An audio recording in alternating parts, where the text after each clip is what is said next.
We are here encountering the vampire.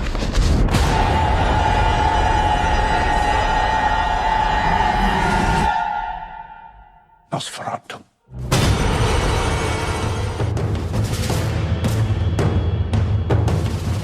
Hey, Adrenalheads, I'm Lara.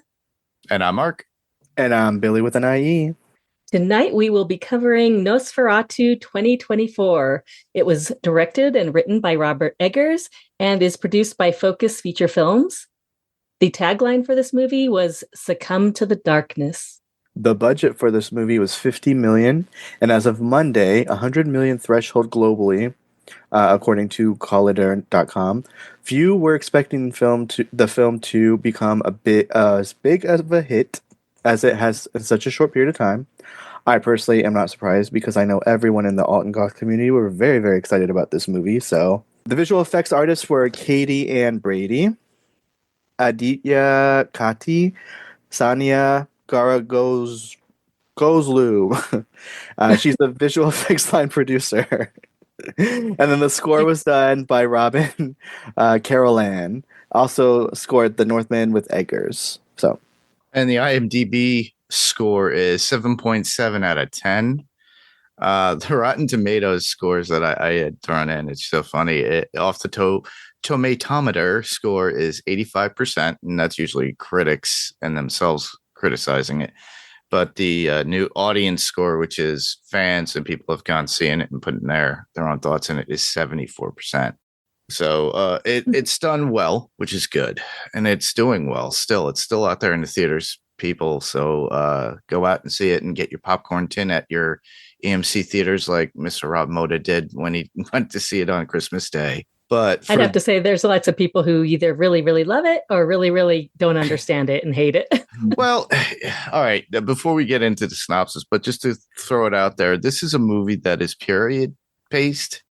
And a lot of people don't understand it or get it because it's got that true classicness. So before we get into deep discussion, it's like somebody who doesn't like to watch Bridgerton and or Outlander or those shows. Merchant Ivory. Yeah, movies. Something that is based in those periods where they have these accents and it's all Victorian times. And it's people just don't get it. Or they're not interested in it. But then again, this is a movie that's coming out at a time when you have Wicked out there. I already mentioned a little bit, I think. No, we were talking before the podcast. It was Wicked. It came out, and that's very much like fairy tale-ish. You have other movies that are out there that are more adventurous. Things that have been constant over the years.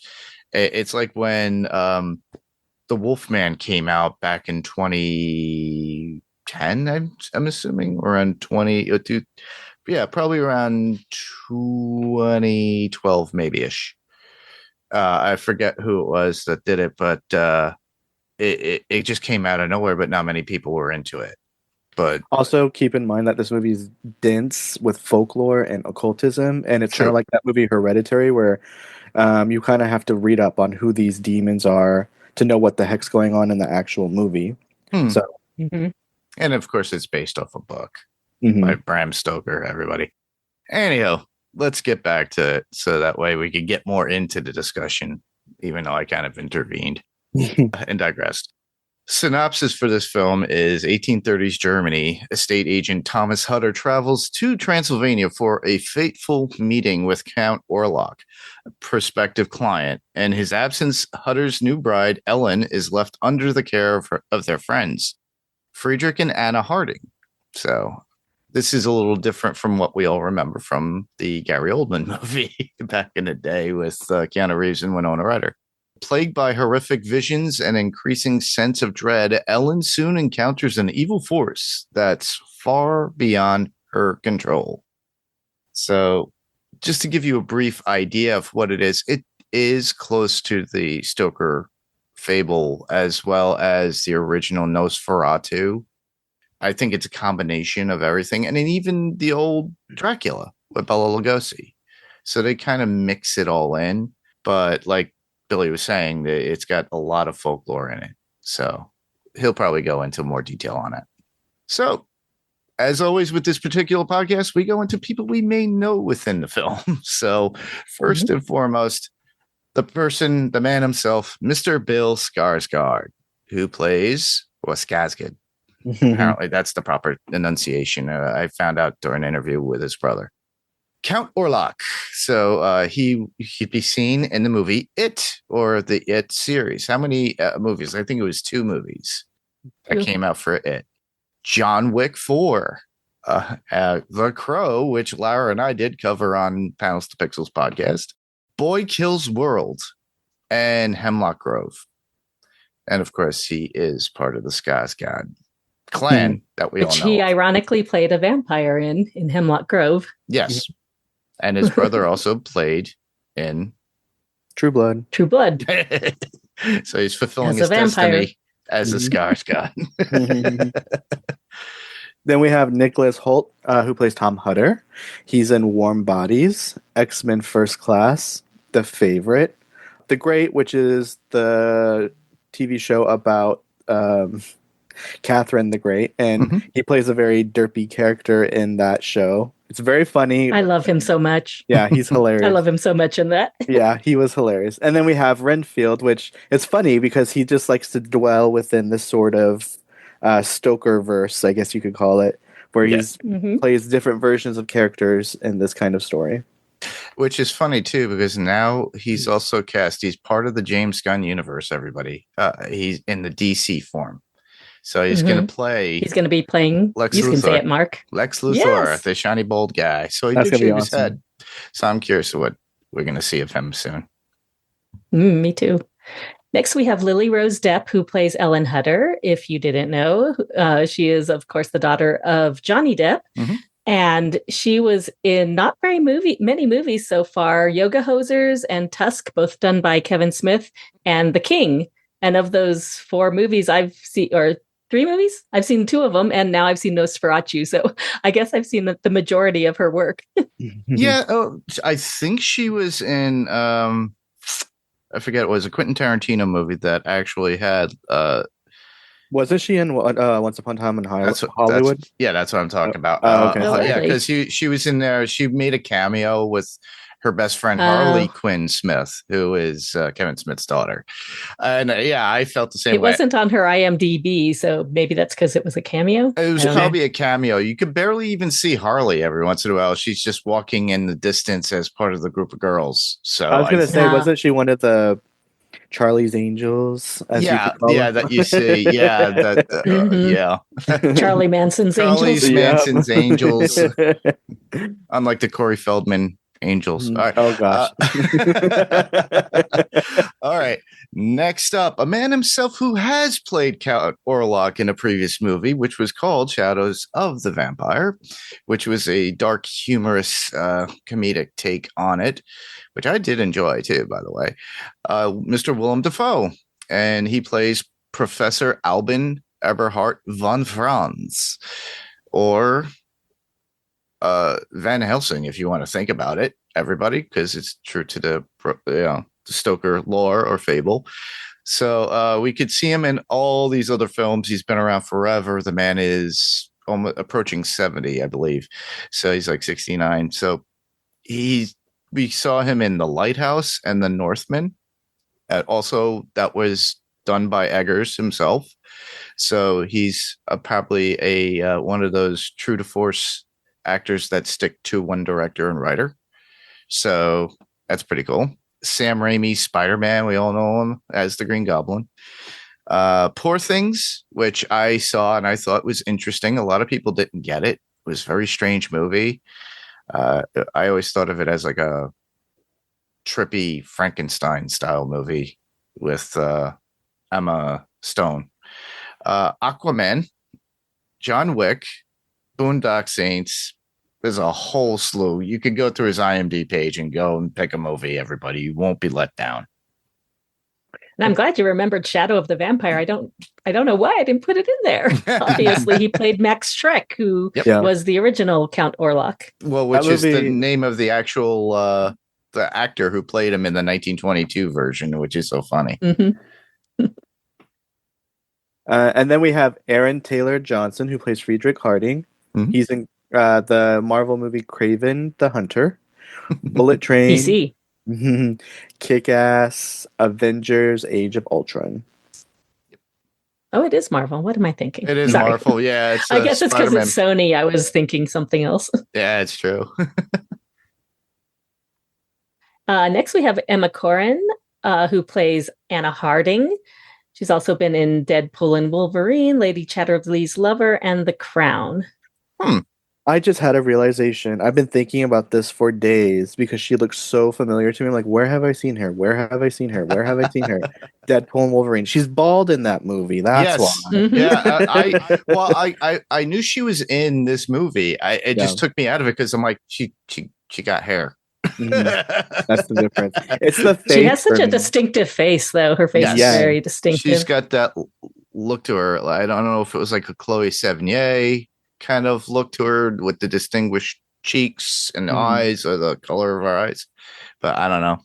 But I'm glad that we've seen her in more stuff. I find it funny that I didn't realize she was in it. I guess they made a remake of Lady Chatterley's Lover, but that was an old softcore porn at one point based off a romance novel. It was an erotic novel of That's why I said romance early novel. 1900s. It's a romance novel, everybody. I mean, it's somewhat considered erotic for the time. For the time, yeah. It was definitely scandalous at the time. It was scandalous, and then of course they made things for late night cable where it was like, oh, you couldn't watch until after midnight. Anyhow, I just found it funny. I was like, Lady Chatterley's Lover. Okay. All right. Next up, Ralph Ineson, who plays Dr. Wilhelm Sievers. Wilhelm.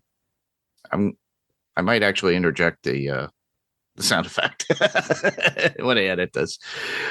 You could be seen in The Witch and the Northman, also with Eggers, and The Green Knight, which I highly recommend. I like that movie. Vox Machina, and he did voice work in that. I had to throw that in because I'm a big Vox Machina fan. I always consider The Green Knight a Christmas movie.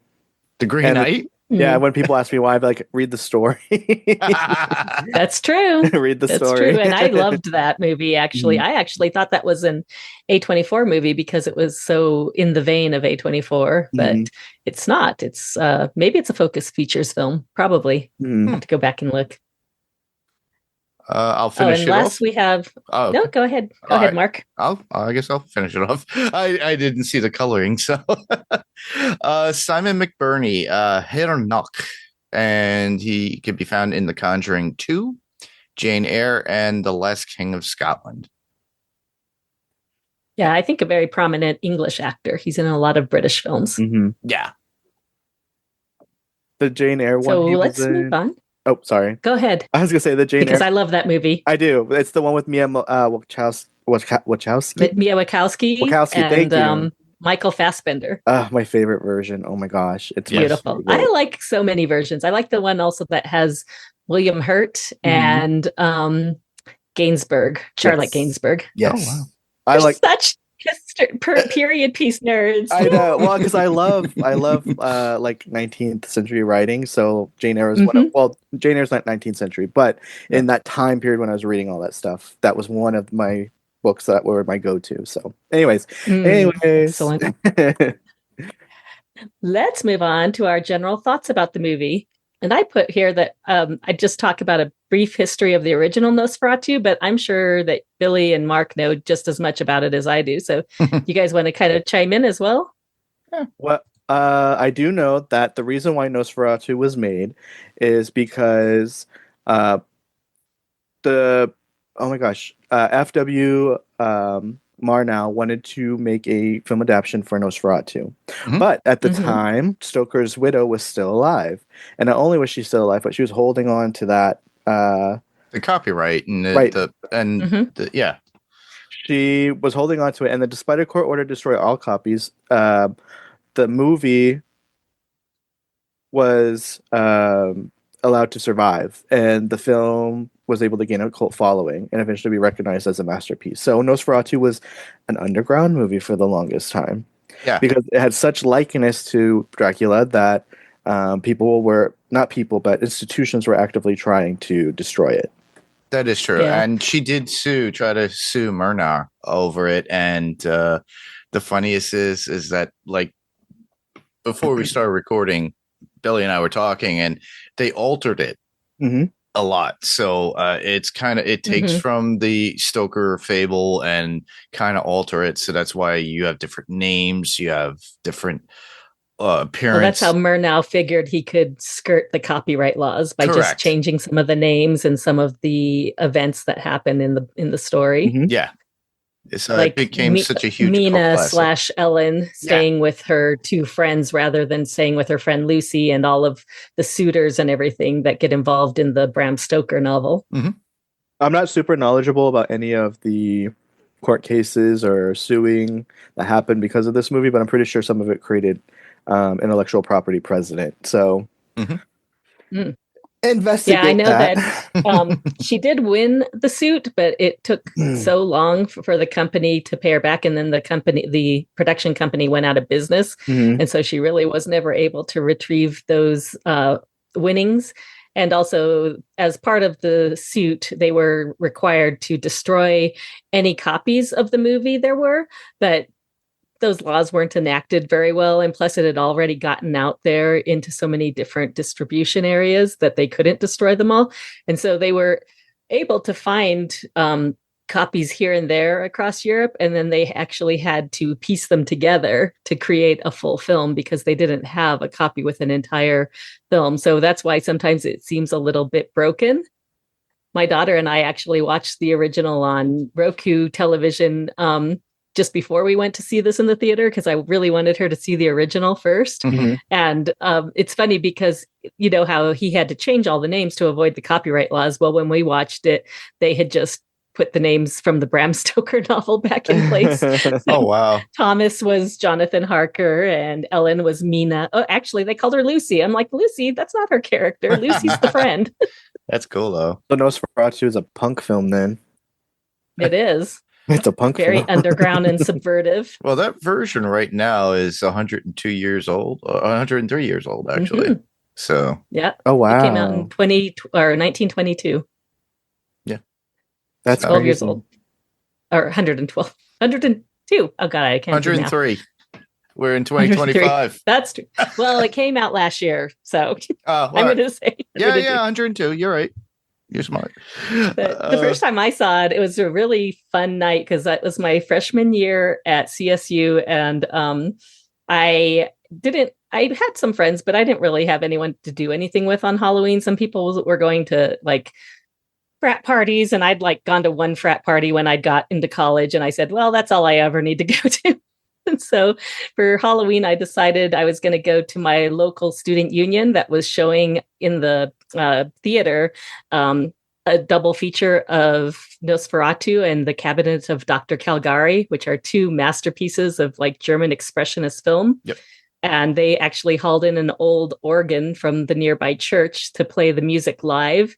And so I went and watched that by myself. And then I went to the other student union on the other side of campus and listened to a local punk band play. So it was like, that was one of the best Halloweens ever. And I was all by myself. That was diverse. You know, you're going from one extreme to the next. You did like a movie styled horror movie, horror movie where it's like takes place in like a more contemporary time and the main character is a student and she does all these things on Halloween. True. It makes me think of urban legend. That's what it makes me think of. Oh, yeah. Like something out of urban legend. Anyways. We can move on. My thoughts on the movie, I was really impressed with this particular film. I was looking forward to it. Like I said before, I'd been anticipating the film because it was advertised. You kind of get the trailers, snippets a year, maybe a year and a half before, or you see things that are in production. And I'm a horror fan, as you listeners know, and I like to cover some of the classics. Dracula was actually on our to-do list for Halloween this year. We never got to it. So Ben and myself never got to Ben Elmore. And I apologize to Ben if you're listening. We could still do it, obviously, because we have like a whole ton of movies we can do during October. But this I was looking forward to it because I loved the original 1922 version. I have a copy of it on DVD.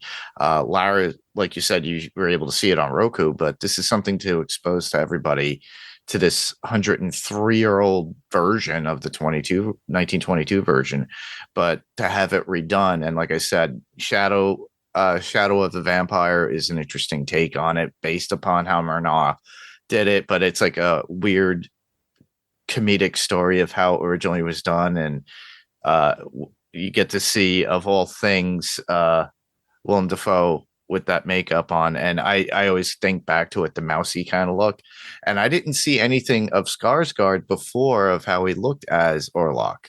So when I finally got to see it in theater, I was shocked, and I was just like, okay, I see where they're going with this. They're taking the true, like how Oldman looked in Dracula back in the day with the big mustache, or what Billy and I were talking before we were recording about Vlad the Impaler being imposed in, and how the look of it with the long hair and everything.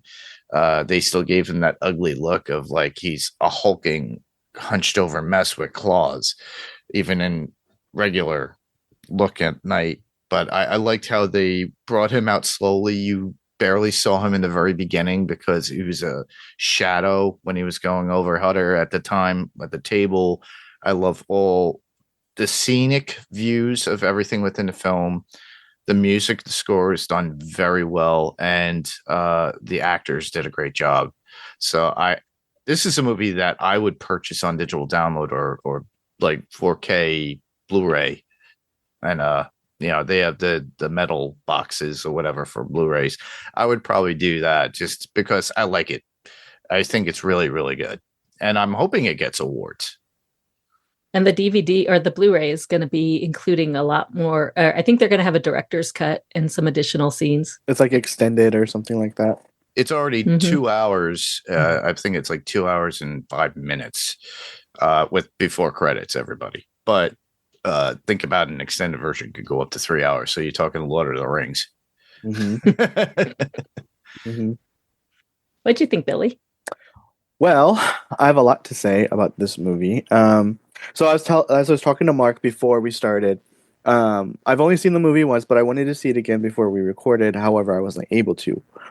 But I actually got a lot of insight from TikTok about some of the things that happened in the movie, which is funny because I'm usually like the last person to listen to what happens on TikTok. But a lot of people are actually saying some really interesting stuff. One of the things that I got really intrigued with was actually the relationship between Friedrich and Thomas, because Friedrich and Thomas are 19th century men in Germany, and obviously that time period has a lot of expectations for the people that live in it. Women have their place, men have their place. Well, Friedrich and Thomas are both men, but they have separate paths in this narrative. Thomas wants to become like Friedrich. He wants to have what Friedrich has. He wants the family, the children, the pretty house, the cigars, all of that stuff. So he's going off to do this business with this Eastern European lord to try to get some of that. While Friedrich, on the other hand, has all that stuff, but he's envious of Thomas because Friedrich never earned any of his wealth. It was all handed to him via nepotism.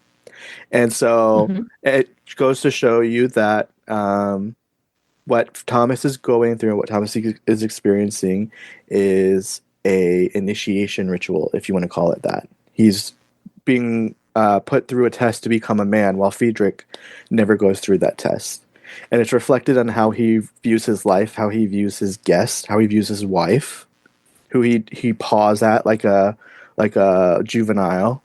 He paws at her constantly, and even has a conversation. A retching dog. Yes, and even has a brief conversation with her where she's like, "If I couldn't have children, would you still love me?" And he nicely says, "No, I wouldn't." But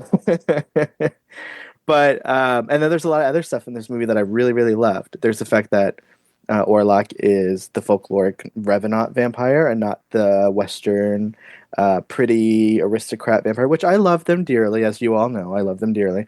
But I like that they kept it true to folklore. That is true. because you never get to see that. You never ever get to see that. And it's like, as you said, Mark, you barely get to see Orlok at the very beginning. Mhm. And he's kind of like obscured by all the trappings of his time, if that makes sense. He has that big furry coat, Yes. the hat. You don't get to see until the very end that there's decay all around his body Yeah, because with the he's a fur corpse. hat. He's a walking corpse. And the fact that when you talk about it, it's not westernized.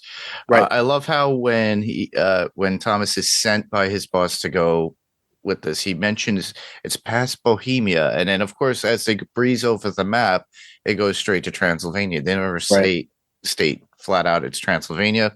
Right. And then on top of that, you have now it's not politically correct for me to say, but these characters, these type of people, are gypsies that are in this village, and it shows the true language that they used.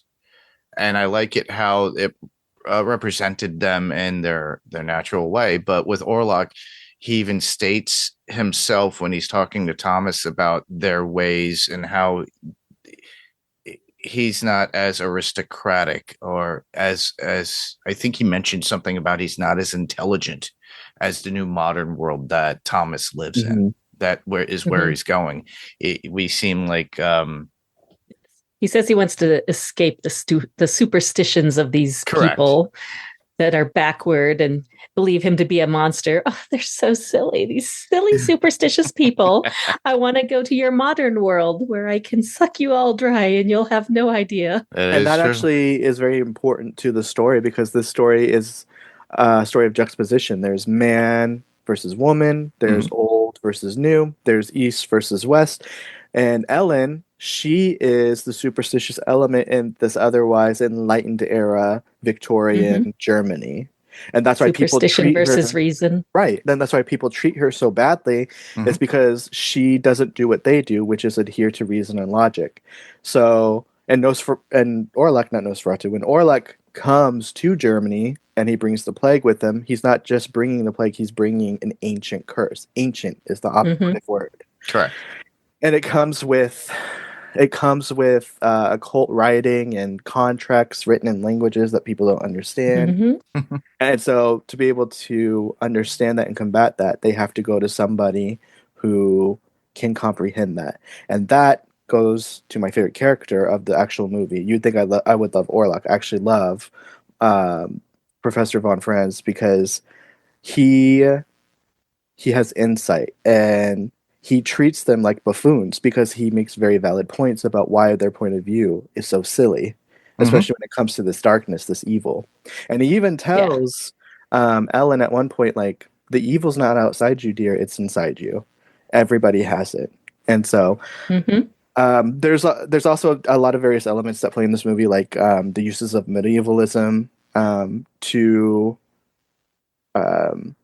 give some reference. Like there's references to Sir Gawain and the Green Knight in this movie. When he stays at the castle, Thomas, it's like that scene in the poem where he's in the castle of the Lord and he has to be there for X amount of days and go through a series of tests before he can leave. Yes. And then there's also a reference to the Odyssey in this movie when Ellen is at the beach and she's pining for Thomas, or is it Orlok, at the beach. And it's the same thing as the character Penelope, who goes to the beach sometimes to pine after Odysseus while he's away fighting the Trojan War and getting lost on the island of Circe and all this other stuff. And then she has that erotic moment by the ocean side, which that doesn't happen in the Odyssey, but some people would say that you could interpret certain things in that poem to have an erotic tension to it. But and there's also the use of medievalism as a form of a cosmic and existentialist horror trope.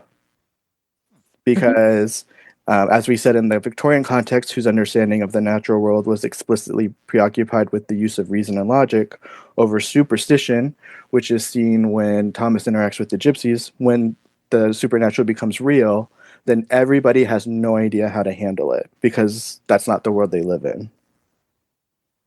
So that is some of my little internal monologues about this movie. That's cool. And Well, I didn't think get to throw in real quick how I actually felt about the movie. And I'm just to make it quick, I absolutely loved it. I heard that this was coming at the end of 2024. And so this was my most anticipated movie of the year. And realizing I was going to have to wait an entire year to get to it, I was not disappointed. I was so happy. This is probably like, I think, I would say Coppola's Dracula was probably my favorite vampire film of all time. This has supplanted it. It is so great. I give it 10 out of 10 sarcophagi. And it's like, I've gone to see it twice already and I'm obsessed with it. I really am kind of tempted to go see it again because our local Alamo Draft House has $7 movie tickets on Tuesday. I'm like, that's cool. I sneak away on a Tuesday to go see it again. It was so awesome. I loved it. Yeah, it's one of those movies. Like I said, it surpassed, like what you said, surpassed definitely Dracula. Dracula by Coppola, and I'm glad that you mentioned it was Coppola who did it. I always enjoyed that movie, even though a lot of people hated Keanu Reeves' portrayal in it. A lot of people always give crap about Keanu in it, but I thought it was daring for him to even try. But I always loved Oldman in it, in the character, because it gave a grace and to it. Oldman is still my favorite. Well, probably one of my favorite vampires, next to Sam Reed now. Exactly. Which everybody my favorite vampire. Which everybody keep in mind, we'll be back doing interview when it comes back again. But it's true. We have our sexy vampires, we have our teen vampires, and we have our old traditional creepy, like rotting corpse vampires. And I'm glad that they finally brought that back in this movie because we haven't seen that on screen for a while. Yeah. The only time that we might have seen it was in True Blood, when you see somebody really sick who's a vampire, old and rotting. Or maybe in What We Do in the Shadows. Well, I thought to me, this was like a dark fairy tale. Maybe that's why some people don't like it, because they don't understand. It's really just, it's a gothic romance in a way, but I would say more gothic like eroticism. There's romance in it, but it's more sexually charged. And then it's also this kind of dark fairy tale because it's supposed. But the thing I love about Eggers' work, and I'm a big fan of all of his work, is that he takes these traditional folkloric stories and stays historically accurate to them and builds the movie and the story around the mind that we're not going to look at this with our modern lens. We're going to look at this through the lens of the people who actually lived during that time. Yes. So like when he did The Witch wasn't just some, person who's being damned by the rest of the people in the country, that because they're maybe healers or something. Some of the more modern ideas we have of witchcraft, a witch was true evil. And because that's how the people of the time defined a witch, and that's how they believed a witch to be. So in the movie, the witch is truly like a demonic person killing babies and everything. So I just love how he sees this through the eyes of both the characters of, say, Dr. Von, forget his name all the time. I just want to call him Helsing, Dr. Von Franz, and Ellen, who, expressed that spiritual side, because there was a lot of spiritualism during the Victorian era. And also that age of reason was coming into play too. So I just love how we see it through the lens of both kinds of people. So in Friedrich and the Doctor, we see more of that age of enlightenment version, and through the eyes of Ellen and I keep forgetting his name. Von Franz. I might just call him Willem.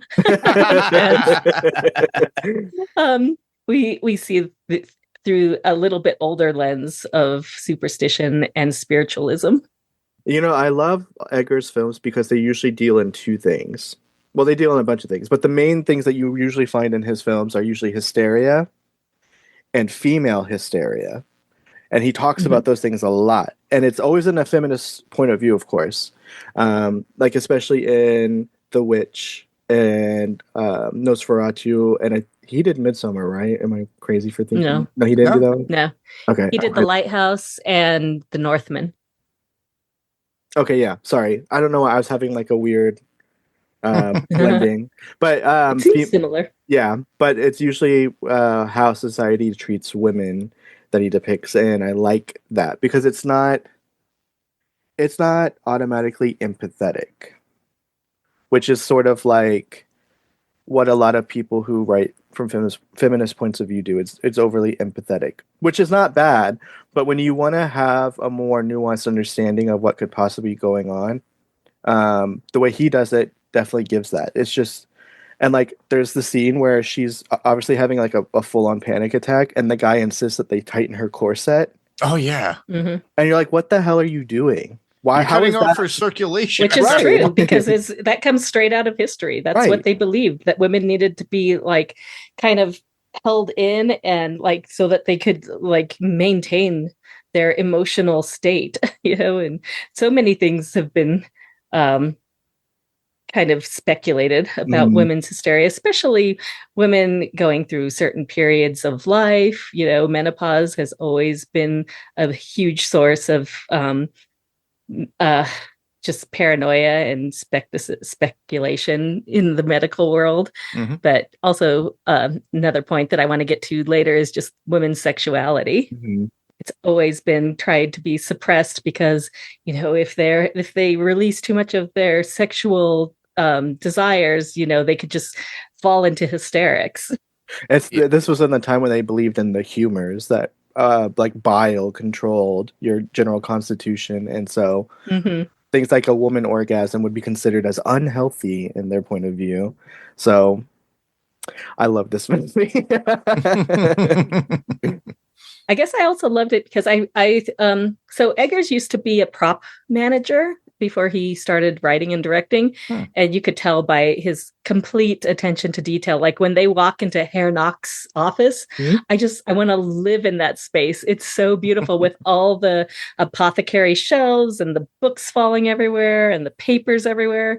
So I think he has a lot of his like artistic background, and I was a fine arts major, so I had to take a lot of art history, and I saw shots in that movie that were straight out of famous paintings that I recognize. If you scroll down on our notes, you'll see the first one there. It's and we could maybe put these in the show notes, I don't know. Sure. But the first one is a Victorian painting by Caspar Friedrich, and he was a not impressionist, he was a romantic painter. And is called Wanderer Over the Sea and Fog. The minute I saw the scene where Thomas goes to the edge of the cliff in Transylvania and looks out over the expanse, I immediately thought of this picture right here, which was by the romantic painter Caspar Friedrich. And just that last scene of Ellen embracing Orlok, just laying in the bed, is a very famous art archetype called the Death and the Maiden. It's been done by many, many artists, but here I threw in a couple of examples by, like this one by Egon Schiele is Death and the Maiden, a famous painting by Gustav Klimt, and another painting by Marianne Stokes, who was a pre-Raphaelite artist. And these were all artists who were contemporary in and around the time that this story happens. So I just feel like Eggers got a lot of inspiration from those painters for various shots in the movie. And that's why I found it so beautiful. Every single shot in this movie was just complete, gorgeous, gothic romance horror porn. I was so into it. I bet when Eggers goes to create a movie, he does total immersion.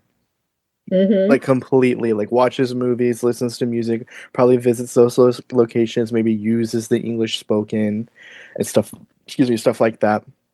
But you can definitely tell because with references like these, he had to have been studying this stuff for a very long time before he decided to implement it into a project. It's funny too because you mentioned how he's a part of the props department in certain shows before he did his own. Makes me think when you were mentioning everything in the room, maybe he raided a pottery barn or something. I'm wondering if his house looks like that too. By the way, oh my gosh, that would be great. I wish I want to see the Cribs version of Robert Eggers' house. I think it would be amazing. That would be funny. The one thing that I noticed in this movie that I did enjoy is because the traditional biting with from any vampire is usually around the neck. This is like right on the chest, on the top of the breastplate. So it had nothing, but they always equated it, and it was like a misdirect what they did, because at one point they showed rats on top of it thinking, and then they kind of portrayed it as the rats being it. I think it was on the boat at that point. Yeah, well, every time we see him drink blood, whether it's from Thomas or Ellen, he's always biting at the breast. Correct. Which is closest to the heart. So I was going to makes say, sense. people were talking about, well, of course he's going to drink from the heart. That's where all the blood is. So exactly. It's actually silly that vampires drink from the neck. They should be biting from the chest. Correct. So. Yeah, the carotid artery just opens up, and then you lose so much at that point because it just spills out. With this, sometimes vampires need a straw at times. You just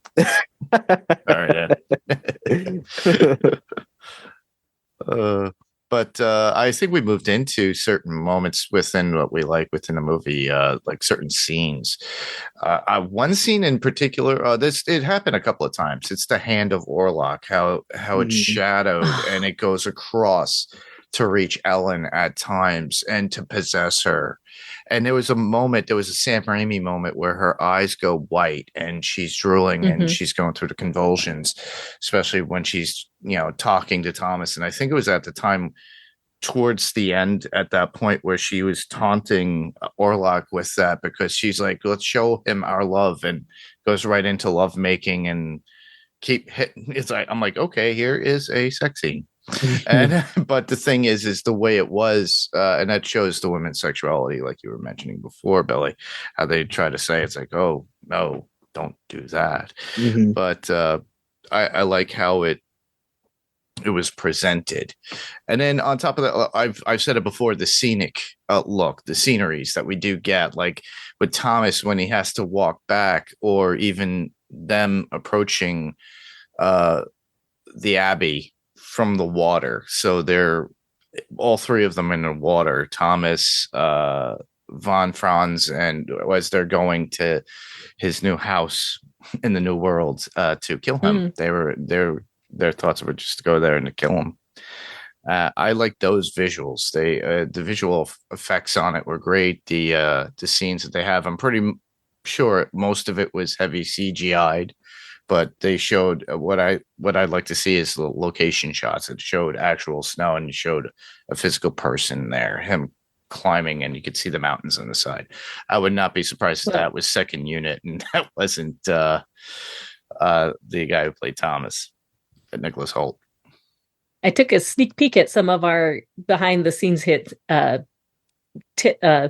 at the end, and actually I bet a lot of that is practical because it was shot in Prague, and Prague is one of the most medieval looking cities in the world. It was spared from Nazi bombing and invasion, so it retains a look of probably late 18th, early 19th century Europe. Yeah, it doesn't surprise me because listeners, I'm one of those avant-garde who likes really bad horror movies too, but the Full Moon series Subspecies was filmed in Prague as well, if you don't recall. So it shows that historic look, a lot of the buildings and how they are classically, they have that castle feel to it, and cobblestone and everything within the streets. So it doesn't surprise me that they continue that. I like it when they do that with these films. It gives a sense of location realism. A lot of films that need to shoot in that time period shoot in Prague. In fact, that's where they shot second season of Interview with the Vampire. All the theater scenes were shot in Prague. I was about to say that. I was about to say period pieces and a lot of horror movies that take place in like a European setting usually go to Prague. So, yeah. I actually really loved, there were a few, I loved every single minute of this film, but I especially loved the Romani village in Transylvania. I loved the authenticness of the people there. I loved them dancing and just putting poor Thomas in this very uncomfortable place where he doesn't know what's going on and they don't want him to be there. He's an outsider. Get out of here. And the old woman who runs the tavern, she sits there and tells him to leave and not go to the castle. And of course, he has no idea what she's saying. She's spitting to ward off the evil spirits, which reminded me of Nadja from What We Do in the Shadows. And the thing I love the most is the ceremony they did with the Virgin on the white horseback, because that actually, true to Eggers' love for folklore, is something that is right out of Eastern European folklore. That is normally how you find even I've heard with a virgin or even just with a white stallion, you walk it through a graveyard, and if the horse becomes unsettled, then you've uncovered the grave of the vampire.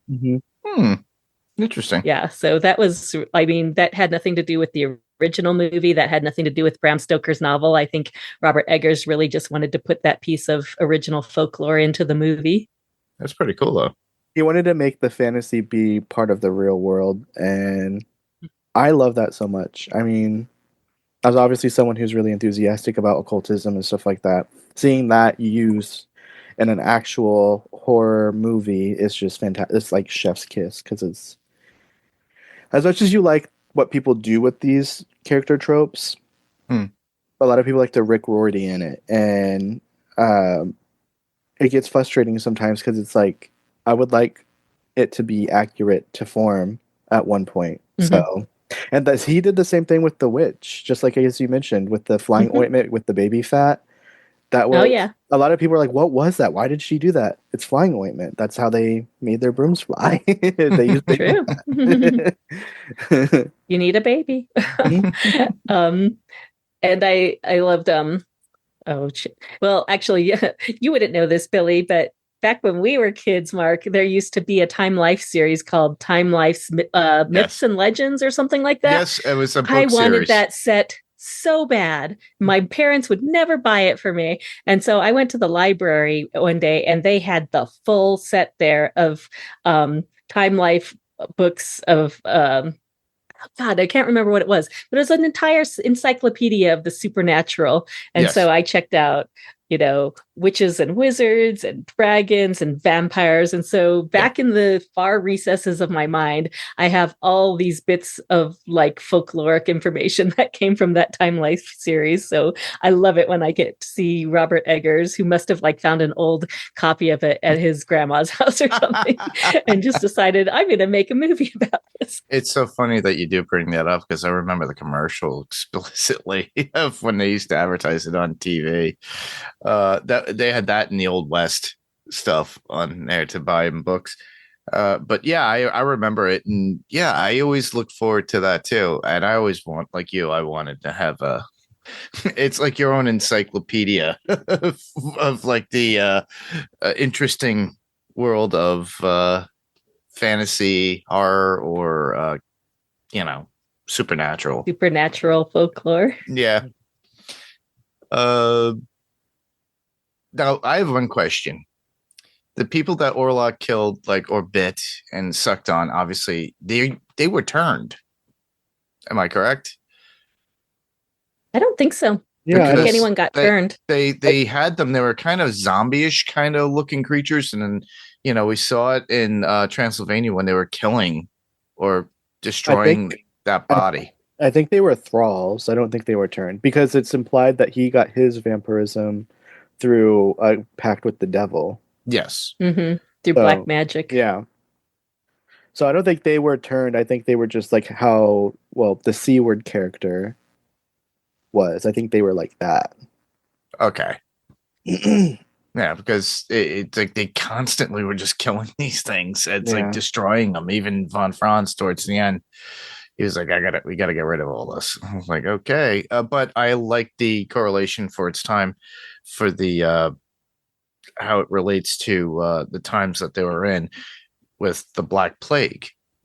So they equate whatever's happening, this being a plague, but then obviously Von Franz was like, no, dude, look at the puncture holes here, and he's devoid of any blood. So I like and that. I do think all those rats probably did bring the plague to Germany, because everyone's going sort of insane. They're getting sick. And yeah, I'm sure Orlok, along with, himself, also brought the plague to Germany with 5,000 rats or however many were on the boat with him. Yeah.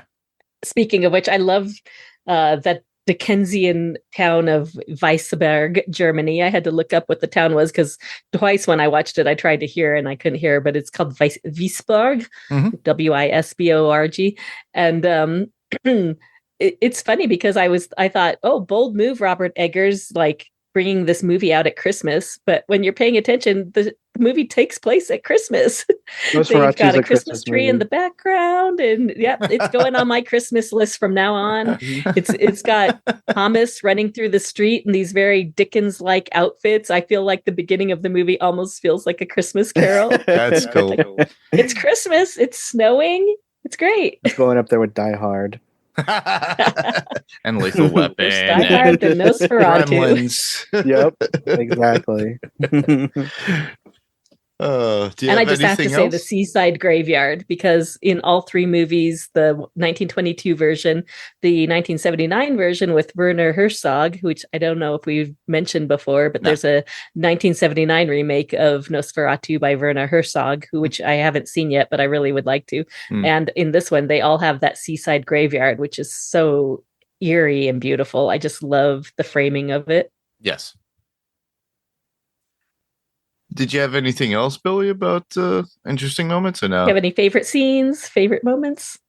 Well, the rats coming into the city was one of mine. It's another medievalism used in the film to make it cosmic, because even though the Black Death hadn't really been super rampant in a couple hundred years, people were still catching the plague in the 19th century, especially in Germany. So, in that enlightened period, having the Black Plague pop up again would have terrified and horrified the denizens of Wiesberg, because they are probably a couple hundred years removed from the original outbreak, but I'm sure their grandparents and their grandparents talked about it. So to see it in the flesh probably horrified them to no end. And I just like that notion. I just like the notion that Orlok is this ancient evil that persists, and people think they're so safe in the confines of, this more scientific time, but that's not true. I like that so much. I'd like to act about if we've talked about most scenes. Did you have a scene, Mark, that you really liked? I can't really narrow it down to any specific scenes, really, as a whole, because everything just flows into itself very properly. It just maybe one of the scenes that this is more humorous is when Tom actually wakes up in Transylvania the next morning after the night with everybody, and the town is desolate. There's nobody out there. All you see, it's just this, and it's a great shot of the building or the house or the facade that they were using, and he's just like, where is everybody? And I like that. And like I said, I mentioned the him leaving Transylvania when he finally got away from the castle after he fell in the water and he was walking in the snow. Things like that those gravitate and keep in my mind and visuals in my head, very much like the Highlander scene when you see Sean Connery and Chris just there swinging their swords. It's just those epic and iconic scenes. So to me, it gives you that feel and look. But those are the things that stick out in my head. I was actually thinking maybe we go through some of the main characters, and then as we talk about them, we could talk about some of the best scenes that they're in. Sure. Because I thought every single main character in this movie did a great, great job. I agree. Yeah, Nicholas Hoult, when he was with Skarsgård in the very beginning, when they're going over the papers and how the nervousness he had, the way he portrayed it, I thought it was done very well. The fear, you could see the fear building up within him, and then his eyes were welling up with tears and everything. Yeah, and then Skarsgård's portrayal. I remember watching that scene and feeling scared with him, because I was like, it became very obvious to Thomas that he wasn't messing with a regular person. That whoever this being was was capable of some terrible malice. And when it dawned on him, he was like, I really, really want the financial gain that comes out of this moment. But boy, am I freaking scared. It's just you saying that reminded me of something which I don't know if we want to talk about now or table it for a moment. But if we're talking about Thomas, I would just say I'm a huge Nicholas Hoult fan, especially after seeing him in The Great. And this is probably the first time in all the Dracula or Nosferatu films that I've ever seen, and I've seen a lot of them because I love vampires, that I've actually liked the character of Harker or Harper or Hutter. I'm sorry, because I usually think he's just a big baby most of the time. Yes, I agree. And even though he has his flaws this time, he's so earnest and he's so honestly in love with Ellen and would do anything for her that I actually wanted Thomas to win for once, because usually I'm like, go Dracula, go Orlok. I'm like, I want you to get the girl. But this time I'm like, oh, Thomas. You want him to survive at this point. Yeah. He lost Ellen. Yeah. I mean, I knew he would, but I it's the first time I'm like, oh, I actually like the male protagonist this time. That's very interesting. That because of the way Orlok looks and how he conducts himself in this movie, you actually do hate him. Yes, yeah, I mean, you're right. I mean, he is a bit of a groomer and stalker and a deceiver, but yeah, I mean, I did feel like the like emotional sexual tension between him and Ellen, which of course you're supposed to get, but also her sort of revulsion for it too. And I can understand, like, I mean, it feels kind of like our theme of this podcast is like toxic relationships. Well, it's also, if you think about it, Orlok was gaslighting Thomas in the very beginning to make him think he was crazy. And then eventually he went after his wife. And then well, and then on top of it, Orlok also seduces Thomas. That is true too. He emasculates him. And like that scene where he's drinking from his chest, who's on top and who's on bottom? Exactly. Yeah. And I thought that was a really cool, like, one of the things I love about this movie is it is a great homage to the original Murnau film, but it also adds a lot of backstory and a lot of depth to the story. Like, Orlok is not just going after Ellen. He can't just go after her. He's got this compact that he has to make with her and with Thomas, because Thomas and her are bound by their marital vows. So he is bound, or Ellen is bound to Thomas. And he actually has Thomas release that bind by having him sign the contract, which he can't figure out because it's written in whatever language they're speaking in Transylvania, because he says it is the language of my forefathers. And Thomas is so freaked out. He thinks he's just signing a contract for a piece of property, but he is signing away his rights to Ellen, which he brings up to Ellen later when he talks to her. And he said he sold you for a bag of gold. It's because their marriage is holy. It's holy matrimony, and Orlok can't touch it. So yeah, going back to being true to the beliefs of the time, they believed that marriage was a sacred commitment and you could not break it until Thomas accidentally signs away his rights. Yeah. And I believe the language is Dacian, if I did my research properly. Or Dacian. Dacian or Dacian, I'm not sure. I'd have to look up when that language was spoken in that region, but that would tell you how old Orlok is. Cool. It's interesting too with the like I said, with Skarsgård and how he portrayed it, the different visual looks that we get, like him completely fully nude in the makeup, like when he stands up in front of Thomas at that point, and you see how hulking he is up on top and how thin and how he's like kind of the kudos to the effects department on how they were able to do that. And then the ending scene at the very end when he's with what's her name? Ella? Is it Ellen? I'm Ella. I don't know why I get that. Anyhow, it's the scene at the very end, which is very different from the original Nosferatu, where instead of them just coming in and he's like, oh, and he's shocked, and then they open up the window and then he dies. Actually, yeah, he just disappears. And this one, which is true because Ellen keeps him there until the cock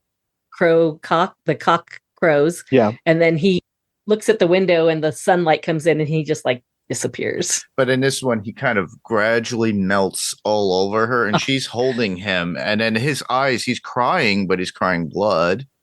And then it starts coming out. I think the CG work and the practical and the CG work worked well with that. But it was a little too long in my opinion, but it was effective in a sense of, unlike the original where it's like, oh, he just disappears, or in the shadow of the vampire, he just turns the bones. So my morbid goth girl like sensibilities, I thought that scene was so beautiful because how the silhouette comes Lily on. Rose had her eyes like turned up and white, and he was just dripping blood from his face all over her. I see every goth kid in America is just like, that's awesome. So I just did a bunch of research really fast while you guys were talking. And Dacian was spoken between Dacian, was spoken between 2500 BC until it became extinct in the 6th century AD, which means that Orlok could possibly be 1300 years old. Well, I actually heard an interview with Eggers, and he said he's supposed to be about 300 years old. Oh, well, that's interesting. Who knows? That he's speaking. It's not ever said. It's never said in the. It's never said in the movie, but even in he said Stoker's 300 book, to 400 years old. Yeah, even in Stoker's book, they don't really give an approximate age, as I recall. It's been a while since I read it.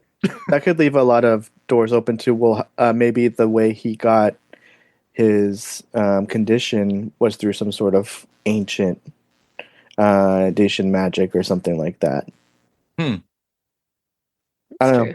A lot to since we're on Orlok, I just thought we'd I would say that like Skarsgård was completely unrecognizable to me. If you did not put his name on the credits, I would have no idea who it was. I thought he was like some old Eastern European actor. Like he looks grizzled and like that. I mean, and it didn't even look like heavy CG. It didn't even look like heavy prosthetics or anything. Like but also he's, in shadow most of the movie, which is great. That's like the Jaws law, don't show the shark, so he stayed in shadow for most of the movie, which was great. But I thought he did such a great job, and what he did with his voice was just completely amazing. It's like what me and Billy were talking about before we started recording and you showed up.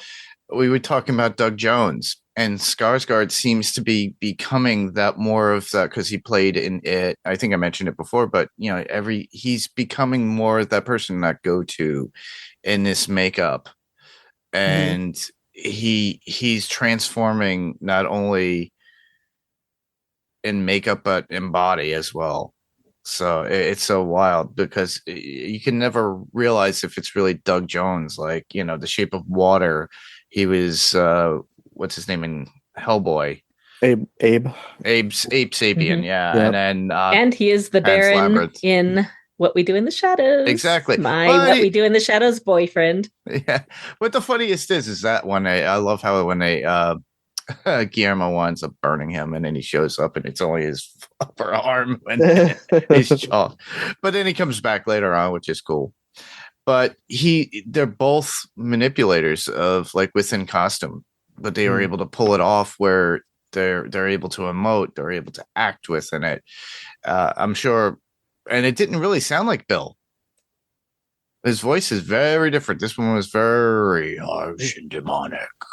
He's got rolling R's, and he's brought his voice down an octave, and it's like, See, that's the moment when you're like, man, this actor really earned every penny he's making off of this film. Exactly. Mm-hmm.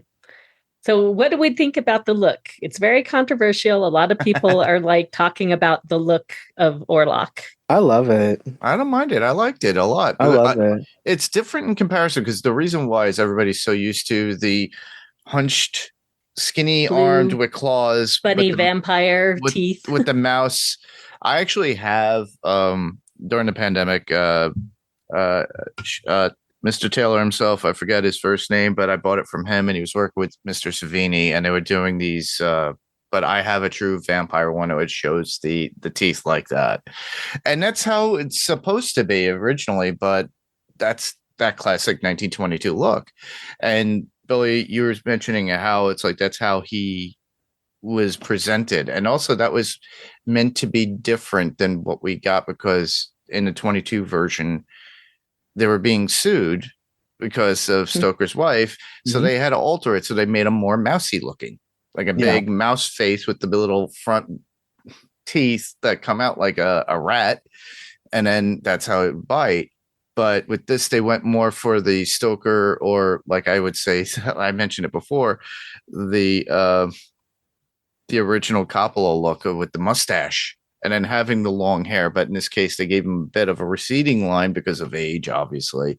But it was that more of that look, that classic look. But he was still decrepit and hunched. Yeah.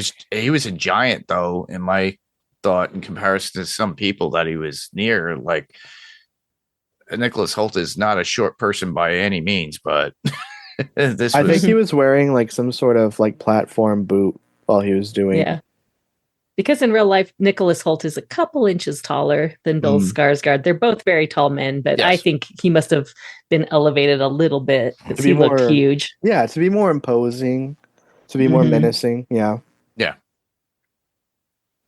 I wanted to talk really quickly about Ellen, because both, I noticed it, but also Robert Eggers talked about how his story differs from the original mostly because this is through the eyes of the female protagonist.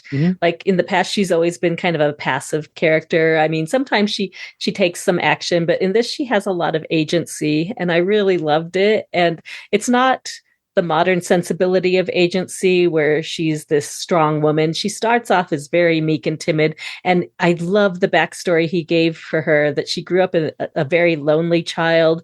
She called out for companionship, and she has this sort of clairvoyance or sixth sense, which I love that he's given her. And she's calling out for companionship, and it's answered by this dark angel who comes to her. And they say the first time she was found naked in the forest, and her father like scolded her for that. He actually, when she's talking with Thomas, she talks about how her father wanted to institutionalize her. It goes back to that whole female hysteria and fear of female sexuality and everything. And she grows up, and she's unfortunately, I think it's supposed to be a metaphor for female sexuality, but it obviously is also about a true dark spirit that has latched on to Ellen. And I think this kind of shows the light and dark sides of ourselves, where Orlok is her dark self, her dark desires, and all the things that she wants that society says she shouldn't have. And Thomas is her light side, her good side, the part that, is what society believes that we should have. And she loves both sides, but she's not able to express her dark side until the end, when she finally calls to Orlok, and she does, and she's the hero of the whole story. Like without her, Orlok doesn't die, and he continues to bring the plague and death to this small town in Germany. But she also wants to save her husband, whom she loves, and she sends him away. And even one of these days, I'm going to remember his name. William Dafoe's character. I love this movie so much. I just can't remember it because all I can think is Van Helsing. He tells her, I'll send your husband on this false hunt. The whole search for Orlok, which happens in Stoker's Dracula, is a fake, is basically a wild goose hunt, so that Ellen can go back and do her thing. She has to summon the darkness and hold him there until sunrise, which is the myth that is written in the book of occult, that a maiden of pure heart has to hold the demon until the first cock crow. And I just love that. I love that at the end, she actually takes her own agency back and decides, like, the only one who can do this is me. I'm going to call the darkness to me. And, she gets some of her own pleasure from it too. I think she actually wants to embrace this dark side of her, but it does end up being that she has to martyr herself for everyone in the end. But I love Lily Rose Depp's performance in it. Some people say she can't act, but I think she did a great job. The way amazing. She had to contort her body, her face acting, everything was just amazing. And how she has to go from despairing into like seducing Thomas and everything and just being absolutely horrible to him. And then as they're making love, she's calling out to Orlok and telling him, like, look at me and my husband, and just basically throwing it back in his face. You know, I loved her character so much. Yeah, she's definitely grown for with her characters and her acting. You know, we've all seen her when she was younger. First movie that she did, I believe, was Yoga Hosers. And I barely remember that film. So I have that and I did film. see her in The King, and I thought she was pretty good in that, but it was only like a 10-minute scene that she was in, and she was mostly speaking French in it. But I thought she was great in this. So Yeah. I haven't seen her in a lot of other things, but I loved her in this. Yeah, it's funny too because she grew up in France. And her mother is French. Yeah, is Paradis is her name, I believe. Vanessa Paradis. Yeah, she's like a singer, model, and actor. But a lot of it is all French. So, and it worked out for the fact that, you know, Yoga Hosers was in Canada. So it's part of the Great White North trilogy that Kevin Smith has been doing. So all he has under his belt is Tusk, Yoga Hosers, and was still waiting on Moose Jaws, everybody. Yes, I know. I'm there too. And every time like I get a chance, if I see Kevin at Smodcastle, I'll say, Tusk, please. Moose Jaws, please. But anyhow, she's definitely grown as an actress. I think she's going to probably get a lot of roles from this. Oh, yeah.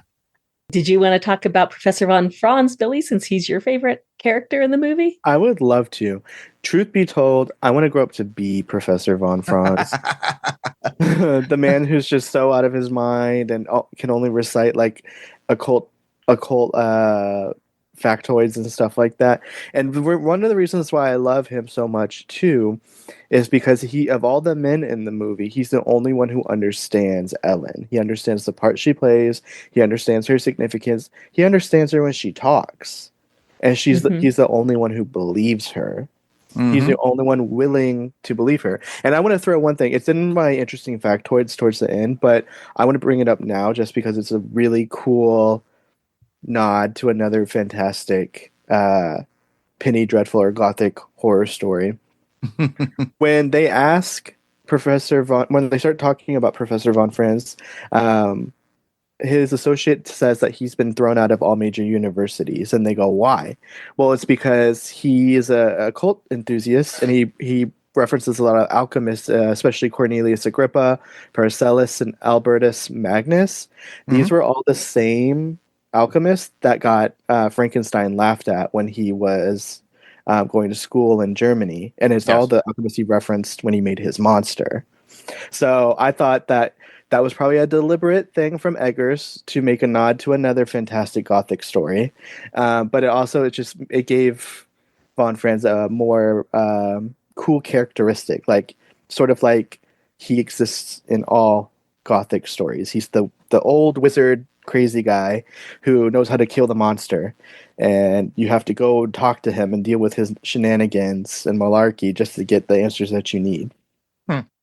And I also love the fact that this is probably William Dafoe's best role, in my honest opinion.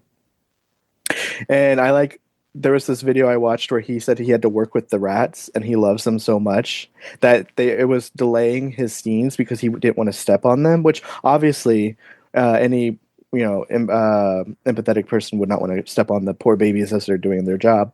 But he was putting special attention to not stepping on them, and he thought they were so cute and hilarious that it would make him break character when he was doing his scenes. And I was like, I love that. You're so sweet. That's cute. So, and Von Franz, he just embodies the man that everyone in the movie should have been, and I like that. I like that a lot. I like that each character seemed very individual. All the men were different. Von Franz was the one who actually listened and understood. Thomas was the innocent, like he just innocently loved Ellen, but he couldn't understand her. And Friedrich was the denier. He just denied every supernatural explanation they tried to throw at him, but he was also the loving family man. And the doctor, Dr. Innocent, that was his name? I think it was Dr. Innocent, said he was the man of science, but he was actually willing to step outside of his boundary, his world of science, and call for Dr. Von Franz to come because he knew how intelligent and smart that he was. You talk about Dr. Willem Sievers? Yeah. Wilhelm. Yeah. Oh, Willem Sievers. The Ralph Ineson is the actor. Yeah. Oh, okay. I just called him the doctor the whole time. And even Anna, who didn't have much of a role, but I did love that she was very like religious, and she loved Ellen, and she was trying to like speak from the women's the standard, I don't want to say typical, but that was what women were expected to be at the time. Loving wives and mothers, very religious, kind of the moral center of the family. And so she contrasted with Ellen, who had this more dark and spiritual kind of sensibility. Correct. Really quick, I just remembered something also. One thing about Von Franz that I also appreciated is that he acknowledged how there was a connection between women and the supernatural in this movie. Mm-hmm. And there's a quote, and I'll let you say the quote because it's your quote, but he does make a quote to her at one point in the movie about that, and I love that about his character as well. Oh, me? My quote? No, Laura. Oh, Lara's got a quote? Oh, yeah. Okay. Oh, I already have that. Yeah, I put that too. But yeah, that was a good quote, though. I liked it. Mm-hmm. Yeah, that's like most of our characters. I thought everyone did a super fantastic job. Yeah. Do we have any notes about the film that we want to bring up that we haven't talked about already? We could talk about the fact that Harry Styles and Anya Taylor-Joy were almost about to be these characters, and thank God they weren't. Oh, really? Yeah. Me too. I love Anya Taylor-Joy, but I mean, and I know Eggers likes to work with the same cast, but I feel like she already made The Witch iconic. Yes. So I'm really glad that he got a fresh new face for this one. I think I love Harry her Styles, too. I haven't seen much of his work. I like some of his music, but I'm like, I only know him for music. I love Nicholas Hoult, so I was so glad he played Thomas. Yeah. The reason why they didn't get it though is because of scheduling conflicts, but thank God, because it worked out. Yeah. I don't have any notes, honestly. I can't voice my thoughts. I had two little notes. One is cats. Robert Eggers is obviously a cat lover. He has Ellen's cat, who features prominently in the film for an animal. The cats and the rats, but he seems to love cats, and I love that Von Franz picks up the cat in the end, is just hugging him. And Von Franz has a household full of cats when he's sitting in his study. So I absolutely love that as a cat lover. And the cemetery scene with Frederic after when he dies. Do we get that? Yeah. Do we get the reference there? No, I didn't. No, if you watch it again, and I'm wondering if it'll be in the Blu-ray. He goes and he opens the casket to see Anna again, and in my mind, I think he poisoned himself because he's coughing blood up on the coffin. I think he's probably poisoned himself and decided he's going to die. But when and I love that this is a very sexual, erotic kind of movie, but everything is very subtle, and you don't get some of the things like when Orlok is sucking the blood out of both Thomas and Ellen. It's very homoerotic with Thomas, and then very erotic. I mean, it's almost subliminally inferred that he's having sex with her as well while he's it's a three-way sucking her blood. Let's just say it. They have a love triangle going on. The scene where they come into the mausoleum with Frederick and Anna, her leg is hanging out of the side and her dress is hitched up. I didn't see that. A little bit of necrophilia there going on. I did catch that, and I put that as a note, and I said that just kind of puts emphasis on Fred. Oh my God. Frederick's depravity and his sort of emotional immaturity, that he really did just view his wife as a baby making machine, and that her value was tied to her ability to perform for him. It was all it was all I have to watch again because I don't remember the discussion with about the baby. I know he was very excited about having a boy pretty soon, but he also loved his girls immensely. Yeah, I love the scene where he's holding them, which was not always common back in the day. Yeah. That I forgot to add that I want to talk about this, because the scene where he kills the daughters, when Orlok drains the daughters. I loved that scene so much, and a lot of people get weird when I talk about it, because it's like, you like seeing those little girls die. It wasn't them dying that was fascinating to me. It was that Eggers had the guts to put that in the movie. Correct. It was very explicit. There's no like. I mean, he killed a baby and the witch. Yes. Well, yeah, but you don't see it happen. But in here, you kind of see that him kill the daughter. Oh yeah. So, but it's like, it's not necessarily the death of children that fascinates me. It's the fact that Orlok is so evil, so dark, so unnatural, that he destroys innocence in its most raw form. And that's what I loved about it. It was just so like ballsy. It was just sort of like, oh yeah, he's such a demon. He's such a badass. You know, like you're not falling in love with this vampire like he's Edward Cullen. Exactly. Correct. Yeah. Precisely. He has no qualms with killing babies, women, anything. He's just a dark, pregnant women. Right. He's a dark force of nature. And that's the thing I loved so much about it. And I totally forgot about that until you mentioned the children. I was like, oh yeah, he had daughters, 2 of them, and then he had another baby coming. And Orlok killed this whole family. What I like about the film itself, in general, in comparison to other vampire films, especially with Dracula, there was no changing or turning into a wolf or a bat or anything that was prominent at all within this movie. The illusion, the only thing that you got was the shadow of the hand spreading across a countryside. He does control the forces, though, because when he's on the ship, when he's on the Demeter, which we never hear the word Demeter, but basically from Bram Stoker's novel, he tells the winds to blow and basically sail him to the new world, and he does control the forces. He is a force, an evil force of nature. Yeah, and the wolves do his bidding, and the rats obviously do his bidding. Yes, I love the wolves. Yeah. That was actually a good movie that came out in 2023. The Demeter. The Demeter. Yeah, it was good. I liked it, but I didn't like that they tried to make Dracula be like this unintelligent. Yeah, it made it like he was like a force of nature and didn't have a mind. Yeah. Because then it would make no sense for the rest of the story if that's how he actually was. Correct. So, but I mean, I liked what they were trying to do. I appreciate that.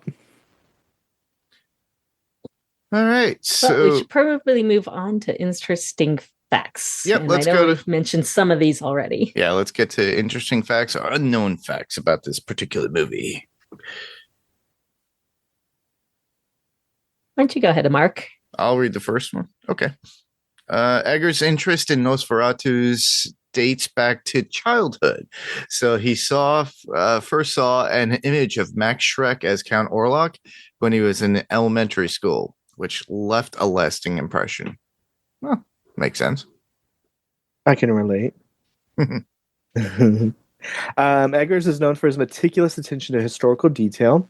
For Nosferatu, he recreated the Biedermeier furnishings and Gothic architecture of 1838 Germany to ground the supernatural elements in realism, which honestly helped make that movie, in my honest opinion.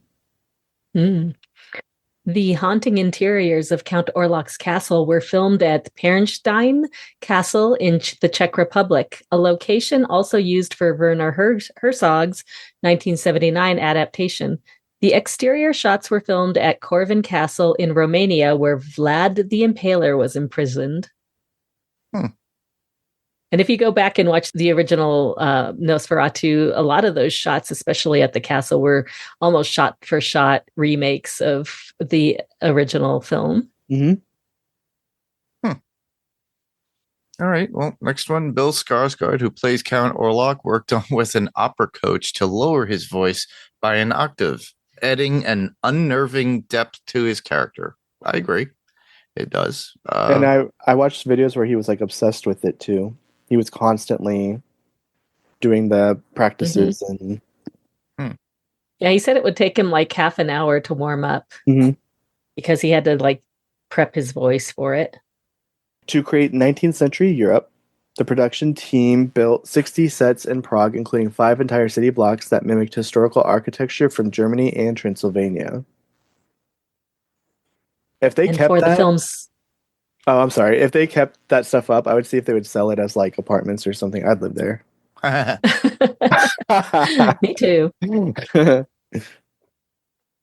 For the film's plague scenes, the production used approximately 5,000 rats, which were carefully trained and their movements enhanced through visual effects, which I love. I love that they were able to make mostly practical rats because I love a practical effect. I think when we talked about the substance mark, I made a big complaint about how they put too much CGI in movies these days. And that, it seems like they're taking a turn and going back to practical effects, which I'm like, thank you. Of all the things that could happen in this era of historical whoopsies every other day, they bring back practical effects. They're getting more towards the I think like theater cinema is going back to the old traits of wardrobe, scenery, scenic, and more practical effects. Try to get it more done more particularly with more practical, and then just layer the CG on top of it for transitional, because there's certain things you can't really do a practical at times. Otherwise it looks really goofy and strange. It looks like you did something for less than $250,000. And I guess you discussed that last one, Billy, but I guess we could talk about it. Yeah. The Professor von Franz. Oh, yeah. When he's discussing what made him get kicked out of the universities, he says he was dismissed over his enthusiasm for the occult and the alchemy, and names Cornelius Agrippa, Paracelsus, and Albertus Magnus are sources for some of his occult knowledge. These philosophers are also the philosophers that Victor Frankenstein references to create his infamous monster. Which I just love that. I don't know, that little... Because I remember when I went to see it and I heard him trailing him off, I'm like, that sounds familiar. And I'm sitting there watching the movie and suddenly you hear me go, and my roommate looks over at me and I'm like, don't worry.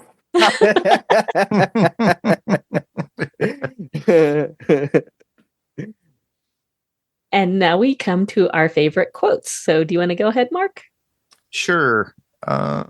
First one I would have would be Orlok to Ellen when he comes into her chambers and it's in the middle of the night. It's apparently there's 3 times that this happens, and we forgot to mention that. It's like he was doing this over the course of 3 times to complete his hold on her compact. So that pact, yeah, exactly. So, and she's yelling and talking to him like, "Hey, you'll never have me, blah blah. You are nothing but a demon." And then he goes, "I am an appetite, nothing more." And that was so dark when the way he says it in it. The only other one I have would be similar to yours, but I have the full quote because I took it off of something that I have. It would be von Franz to Ellen after the funeral.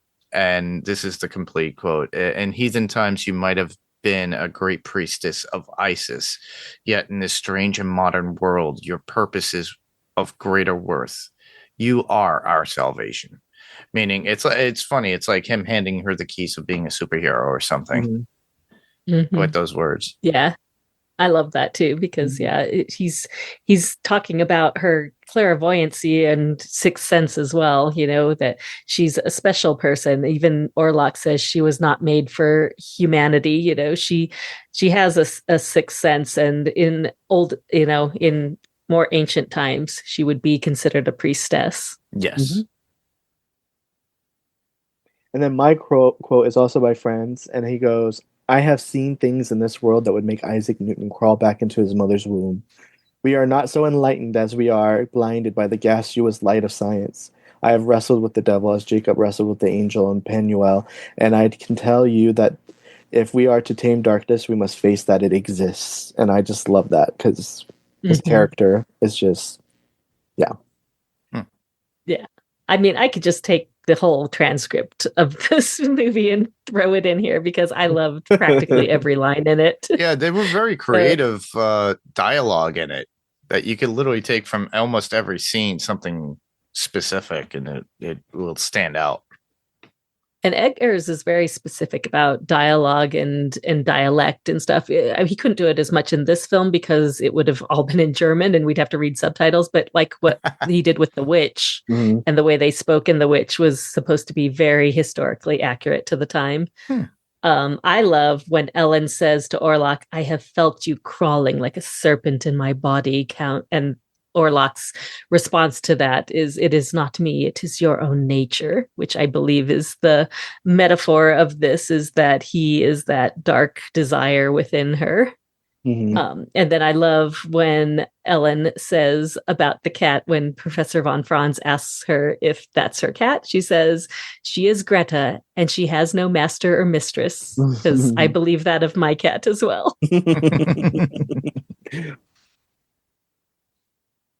I think that sums up all the quotes. Yes. Yeah, I don't think we got any feedback because I don't know if we shared that we would be doing this tonight. We it was didn't. a bit impromptu. It was kind of impromptu, everybody. Sorry about that. But Send your feedback if anyone has some about the movie, and we'll read it at a later time. Exactly. We will definitely be back. And that's where we come to where can listeners hear us? So, Lara? Well, you and I just recently reviewed The Crow, so that also had Bill Skarsgård, and I think it's funny that like we juxtaposed his worst film of the year with probably his best film of the year. So maybe watch them back to back and see how the change in performance is. He's great at it. I just thought The Crow was terrible. Yeah. Okay, it was mid. We'll say it was mid. But otherwise, we'll probably be going back to Mayfair Witches soon. And you can hear me also on Adrenaline Cinema podcast with Billie and Mark and Danny and Becky with Interview with the Vampire, which is an excellent show. Yep. She'll be back with us, everybody. So actually, next up with Adrenaline Cinema, we'll be doing Mayfair Witches. We'll probably be covering the first two, brief over the first two episodes. And then we'll figure out a scheduling after that, everybody. And Billy? You can find me on Adrenaline Cinema podcast on various episodes having to do with the Mayfair Witches, Queen of the Damned, Substance with Mark. We also did Longlegs and some of the Interview with the Vampire episodes. I have my own podcast with Pirate Core, the Slay Lounge, where I cover Buffy the Vampire Slayer, and in the future I'll be covering a bunch more stuff. And then Laura and I will actually eventually be doing some music for Pirate Core, where we will probably be covering bands like Joy Division and New Order and stuff like that. And you can catch my personal Slay Lounge. You can catch us on Pirate Core or YouTube. Was it Deezer, Apple, all that stuff? And then we have Apple Podcasts, Spotify, Deezer, any podcast player of choice at this point. Amazon Music, YouTube Music, all that good stuff. All you have to do is search for is Pirate Core Entertainment Podcast, and it covers the Slay Lounge. It has What's On Tonight with Becky and Mandy with their coverage of What We Do in the Shadows. They're actually covering The Pit as well now. That just came out on Max. I watched the first two episodes. I'm glad I'm not covering it, but I do enjoy the shows immensely. I never thought I'd get back into an episodic like hospital drama, but this is think about it. It has Noah Wiley in it, so you think ER, but this is more of like think about ER, but you're there for every hour, like the TV series 24. So the first episode starts at 7 a.m. and it ends at 8, and then it starts at 8 on the second episode and goes to 9. So this is all within a 24-hour period. So check that out when you can. Me, as always, you could hear me here on Adrenaline Cinema Podcast. We haven't really gotten to that point yet with Frank and I, but we are recording for Filmtropolis this week as well. So keep that in mind. Frank and I will probably try to get together, go back over to do Ricky O, trying to get Jamie back on so we could cover a little bit more of the Friday the 13th series. here as well. And then on top of that, some other movies that we've been trying to brainstorm to put into for Adrenaline, as well as giving you Mayfair Witches that we'll be covering as well. And then when Interview comes back, we'll be covering that. You could hear me on Panels to Pixels podcast. Steve Brown and I are finalizing our coverage on What If. We're doing the last 2 episodes. Actually, we're doing this on a Friday night, which is the 10th. We're doing What If tomorrow on the 11th. I already did post that, so if you need to send feedback, you already know and you already have, possibly. Anyhow, if not, you could always send feedback as usual. I will be, at the end of the month, we'll be releasing the Pirate Core Entertainment Podcast, the music podcast. So it'd be Pirate Core Music Podcast. That's what it'll be called within the Pirate Core Entertainment Podcast. So look for that. So it'd be Pirate Core Music Podcast. So we'll be starting that off with Jagged Little Pill by Alanis Morissette, and it would be Becky and myself that would be covering that. Like Billy had mentioned, Lara and her and him are actually going to be covering Joy Division and What the New Order. And then Rima, Joe, and I are probably going to do Appetite for Destruction. We got a lot of things coming in the works for you for that. So keep in mind, that'll be 1 episode per month. We're starting it off with Jagged Little Pill. And then come February, you'll get whatever Billy and Lara give to us. And I'm looking forward to hear what you guys have as far as thoughts. As Lara mentioned earlier, you could send in feedback as always. So if we didn't release this out, say, hey, send in your feedback. So if you want to send in your feedback, you can. And that doesn't necessarily have to be specifically for this particular episode. It could be something that we've done in the past, because we have over 85 episodes. So you could complain about Die Hard, you could complain about Lethal Weapon, Predator, all that good stuff, or talk about that stuff or your thoughts on that. All you have to do is go to our Facebook group, go to facebook.com/Adrenaline Cinema Podcast. You can leave a message to a messenger. You could just leave a message in the comments of whatever I've posted at the moment, and we'll read it aloud. And usually whatever happens on Facebook happens on Instagram, because they're actually linked accounts. So what you'll see there, you'll have there in the other, and we get them, or we'll read them. You could also send us a regular email. All you have to do is send that email to adrenalinecinemapodcast@gmail.com. And with that, you could just write out your thoughts. We'll read them. If you feel the need that you want to have your voice heard, all you have to do is record yourself and then send it as an attachment. I have the ability to play it live so we can hear it and comment. So it'd be as if you were on the podcast itself. As always, like Billy had mentioned before, we're on Apple Podcasts, we're on Spotify. These are all those cool, Amazon Music, iHeartRadio, a whole bunch of them. But the most important ones are usually Apple Podcasts, Spotify, and of course there is a review there. You could give us a 5-star, be greatly appreciated. Write one out if you possibly can. That actually stands out and people see it, especially in Apple Podcast. But other than that, as always, I would love for everybody to go to the Pirate Core Entertainment website, which would be piratecoreentertainment.com. And then you just check out all the other people there. Right now, obviously, it's still under construction. I still have to learn WordPress a little bit more so I could get it organized, get Billy's stuff worked out, Becky's stuff worked out, and then get Rob's stuff worked out, because he's coming on out with Filmtropolis. So check that out. You can see all the other links that are there. But other than that, I just want to thank everyone for listening. I'm Mark. I'm Lara. And I'm Billy with an IE. This was Adrenaline Cinema Podcast, and we'll talk to you people soon.